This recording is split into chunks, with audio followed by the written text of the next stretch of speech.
I'd like to welcome Dipan Bose, the Senior Transport Specialist of the World Bank. The World Bank and the Global Road Safety Facility have been there from the start, shaping IRAP tools.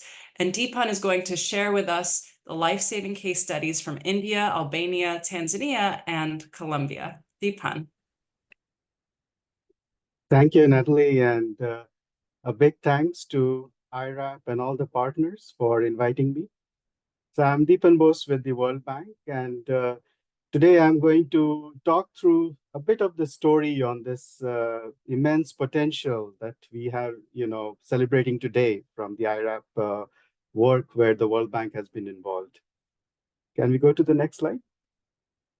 So like Natalie was mentioning that the World Bank through the Global Road Safety Facility has been engaged with the IRAP from a very long time. I mean, since 2006, the GRSF has been providing technical support and even involved in the development of the tool itself. So we take this very seriously. I mean, for GRSF, we have directly supported IRAP with more than 8.5 million, funds to, scale up the use of this assessment technology in our client countries, which are the low and middle income countries. And even on outside of direct engagement with IRAP, we have supported the assessments totaling around 75,000 kilometers, which are worth 13 million US dollars. So just to give the immense scale of work that we as MDBs try to promote in spreading the use of IRAP for infrastructure safety.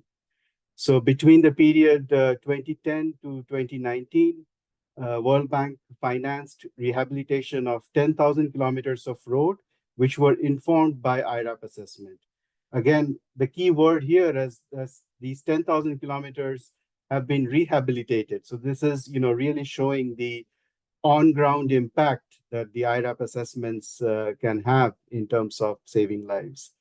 And needless to mention that the MDBs, collectively, our objective is to scale up these investments in safe road infrastructure and harmonize the approaches so that we can collectively share how much life-saving potential this work can have. Now, a bit of where we see the value addition and why we value this partnership with IRAP so much as a financier of infrastructure investments. So for one, which is obvious by now, that compared to any other methods, this particular protocol has the ability to deliver at scale. So when we're talking about large networks, this is truly a unique approach that that can tackle at networks at very large lengths. Secondly, from our perspective, it helps as a tool, as a methodology for our client countries to understand how to prioritize the network, because of course budget is a constraint, but how to maximize the number of life saved and injury prevented within a set constrained budget using this particular protocol.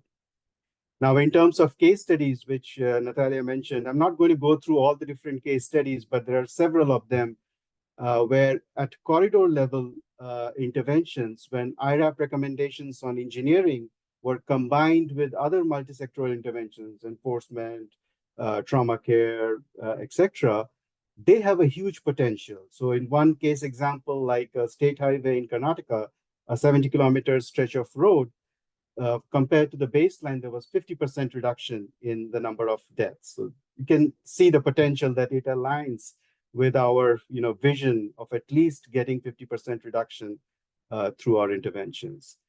And again, going forward, I think the main challenge that all the MDBs we are trying to promote is how we can mainstream these IRAP results, these recommendations from network assessments as part of the planning process in road rehabilitation or maintenance or new construction.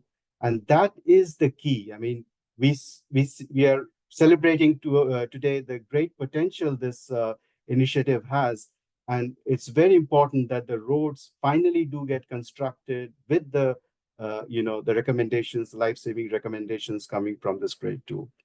And finally, we also have examples where IRAP working with client countries like China, for example, the China RAP program, country-owned tailored program, is really has shown the direction where we can think about at-scale network improvement. I'm talking about like 100,000, 200,000 kilometer length network, which can be addressed through a partnership program.